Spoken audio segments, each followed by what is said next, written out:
Hello, host Eric here, talking with Fence People. I don't believe we have a topic for this episode, but I thought I'd just go ahead and start right in.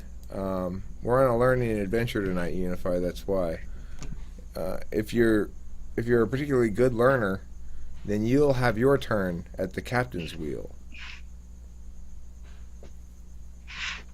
Who would like to pilot the good ship learning tonight? Anybody has something to teach us? Pretentious thick rib? Tell us about something. Teach us. Teach us about your ways. Right? Omni is going to speak. Insert mutiny here just because. Say again? I couldn't quite hear it. Although I did hear you speak, I didn't hear your words. Well, regardless, I've eliminated the possibility that you're Metasoap now. So, I appreciate you speaking. Earlier, I was thinking maybe you might be. I wasn't sure because normally when somebody comes in and starts throwing a lot of trash down, I'm like, is that Metasoap? Especially after having spoken about her on a video yesterday, which was really interesting to me. Oh yeah, chat we came on yesterday. hmm I found that Cool. very interesting.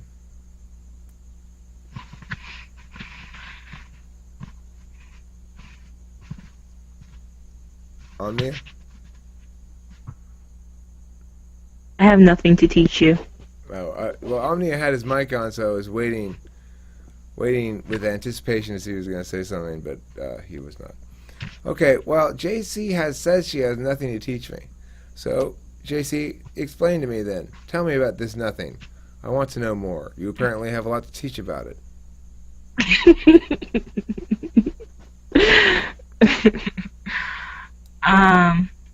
So with nothing, what you gotta do, right, is you have to sit, hmm That's it. and that's it. That sounds difficult. That sounds really, really difficult. Who thinks it seems It does easy actually. to do nothing? Who finds it easy to do nothing? INTPs. They're doing something though. People They in just the not do anything that we recognize as stuff being done. It's all happening inside their head.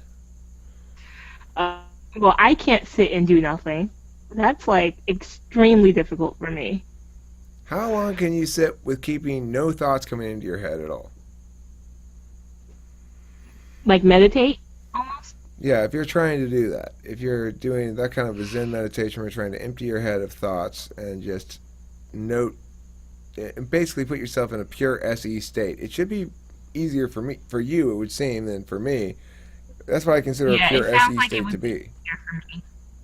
It sounds like it is easier for me. Like I've seen a lot of things about like meditation and how are SE DOMs good at meditation? And it's like, well, here's the thing. We can't sit still for our lives. However, I don't know. I don't know. I guess I could if I really really tried. If I Well, really I mean I have to be really dedicated. can you meditate and not be trying to meditate? Like, is it like I've never actually attempted to be meditating, but maybe I have? I don't like I don't know what it's You supposed to be. he meditated by accident. Well, I don't know. Well, let's Is that like what the describe alien is or something? I don't know. let's describe the state that you're trying to attain in meditation as physical and mental stillness, so that your body's not moving and your mind's not moving. It's not speaking things. It's in perceiving, not judging mode. Like you've turned off T and F and S, and you're just in your NE. But see, I don't even know what that would mean to be in NE without any Without without any kind of words or words basically. I think maybe meditation requires you to be in a state of pure SE, which is very uncomfortable for me naturally to try to get into that state because that's an unconscious function for me. It's going to be a challenge, but I'm not really sure. What do you guys think?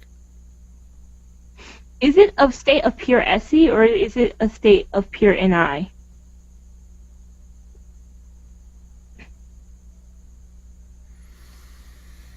Well, my understanding, because I used to sit at a Zen temple for a while. There was about, I don't know, maybe 4 or 5 months I did it for.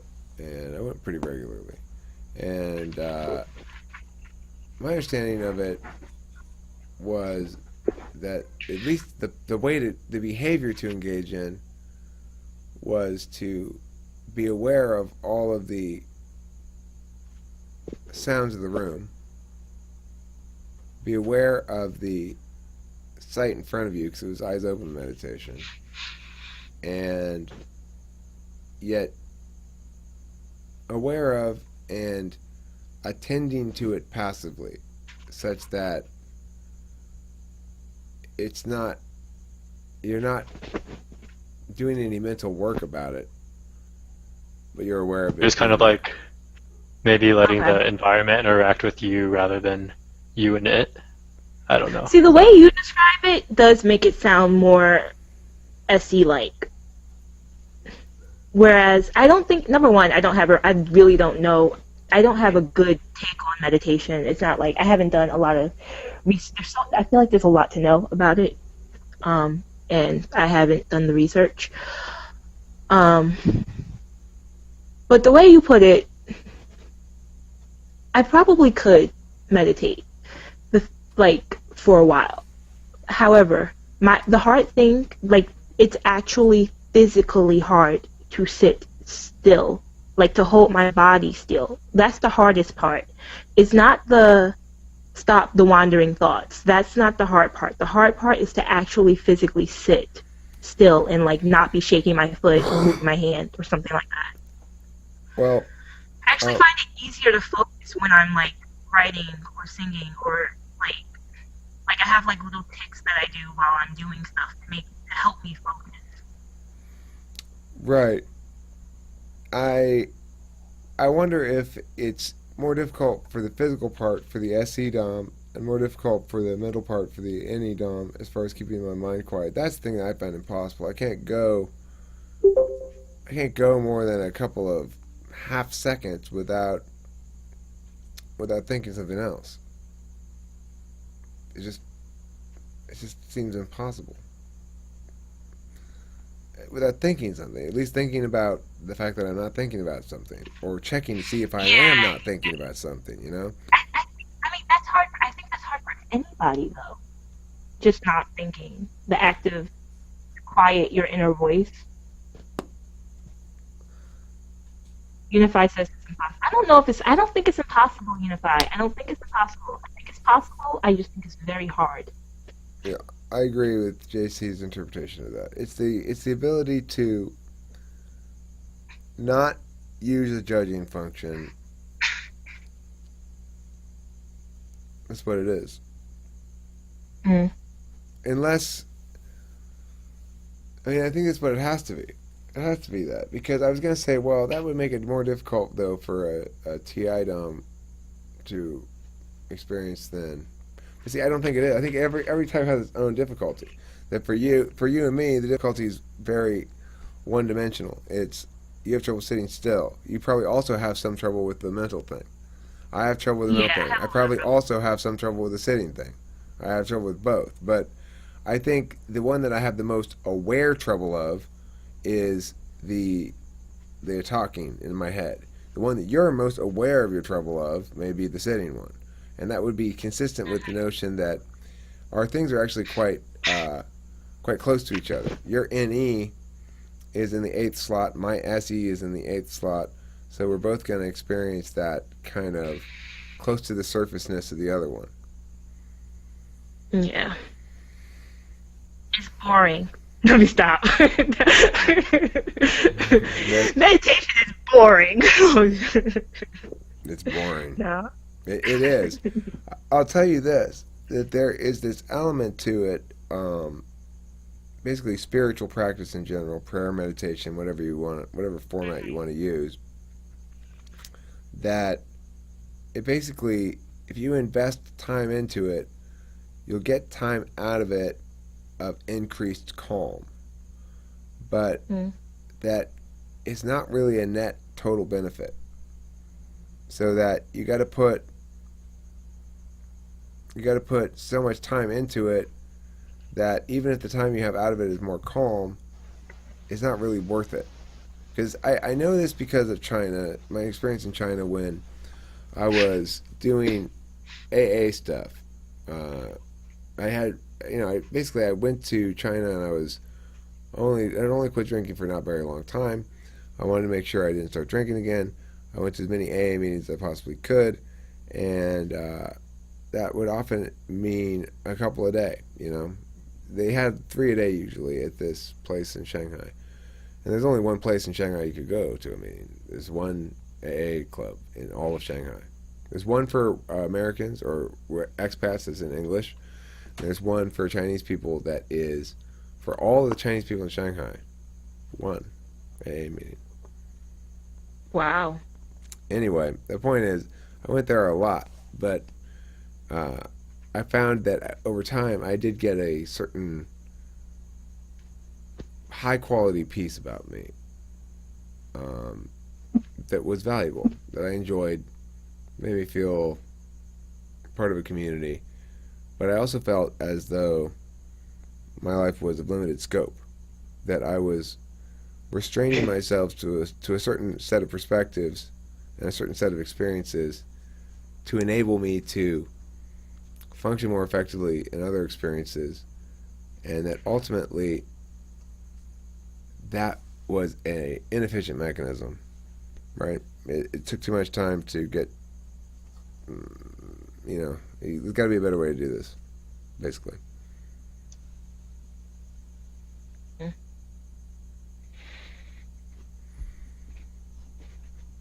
Any other thoughts on meditation? Can you meditate with some people meditate through yoga, that way they can still use their bodies. Is yoga a form of meditation? I don't know. Have you ever tried yoga? Have you ever tried yoga, Eric? Well, one time, but it was a long time ago. It was in college. I'm laughing at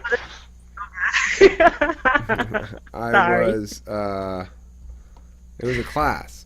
It was like a PE class, I decided to take it just because, I don't know, it was something to put in my schedule or just something to do. And I only took one class of it, and I dropped it. No, it was a real class, I dropped it. It was not just like for fun. It got me some credits or something that I had to get fulfilled, like some sort of PE requirement in college, like you gotta take one quarter of physical thing. But I dropped it because it hurt. It hurt a lot. I didn't like it. And the thing is, I'm very non-limber. Like, I can't even come close to touching my toes. And the reason is because my quadricep stretch parts, or whatever those things are called, like tendons or whatever it is that stretch out. I don't know what they are. Your muscles or whatever it is you're stretching. But those things are really tight. So it's like I can only reach down to like my knees. I go, okay, that's far enough. It really hurts. I don't like it. Say again? Guys are less flexible than females. Well, that's probably true. I used to be really flexible when I was a little kid, but certainly I'm not anymore. I feel as though body stuff in general is more or less to be ignored and is not very relevant to anything. So it's like I used to eat whatever I want whenever I want. Like right now I'm starving to fucking death. I don't eat anything today except a couple cups of coffee. But I didn't wake up till like That's not food. noon. That's not food, Eric. I know. I'm gonna go get McDonald's after this conversation. Oh, okay. But like the last couple of days, all I've eaten is McDonald's. I just every time I need That's food, not I good. just go to Haven't you seen McDonald's. Super Size Me?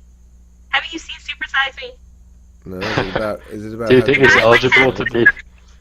He had like liver disease at the end of that movie. Look, I think he had like liver diseases by the end. okay, well, here's the thing. There's a lot of lies out there about the relationship between diet and your body. And I know from personal experience that I've been married to somebody who ate consistently less than I did and was substantially more heavyset than I was. And I ate substantially more than she did, and I couldn't put on weight. At my heaviest, the only time I could put on weight was when I was a beer drunk. Then I started to get a bit of a belly. When I started to drink, when I was drinking like, 6 or 8 beers a day. Then, A beer belly is really a wheat belly. It's just because of the wheat. but I mean, I had to drink a lot of beers, right? Can I interject? Go ahead, Uh, please. well, just the beer belly thing, just little fun facts. Well, you get a beer belly when you drink because, well, basically, if you consume only beer or alcohol, you won't get a beer belly. But if you eat, your body prioritizes digesting the alcohol because it just wants it out of your system, and the food just gets absorbed, or not absorbed, but basically just sits there, and that's literally why you get a beer belly. It doesn't. It's not like Body's you've like, gotten fatter. It's not like you've gotten fatter, so your food's just sitting in well, there no, I waiting mean to get it digested. yeah, but it's not really a natural kind of fat. It's more like I drink a lot of beer and eat at the same time.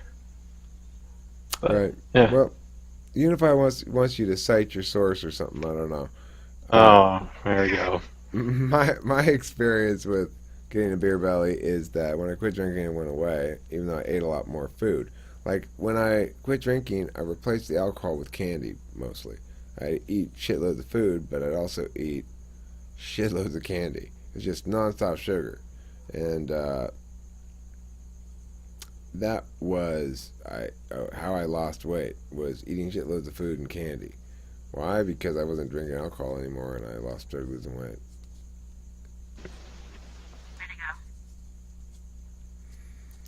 Can you meditate with music? I think I could do it if I could play music in the background. I think it would be a different kind of meditation. There's no firm rules on it. The kind of meditation I was talking about was what would seem like meditation designed to get you into SE. I think you can imagine a kind of meditation. Let's do that. Let's start an episode and talk about if you were trying to design a type of meditation to enable you to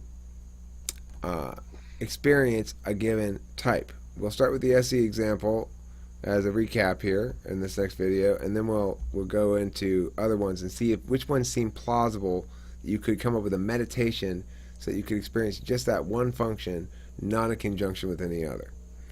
All right, so let's talk about that. That's a curious notion. A meditation type? Cognitive function specific meditations.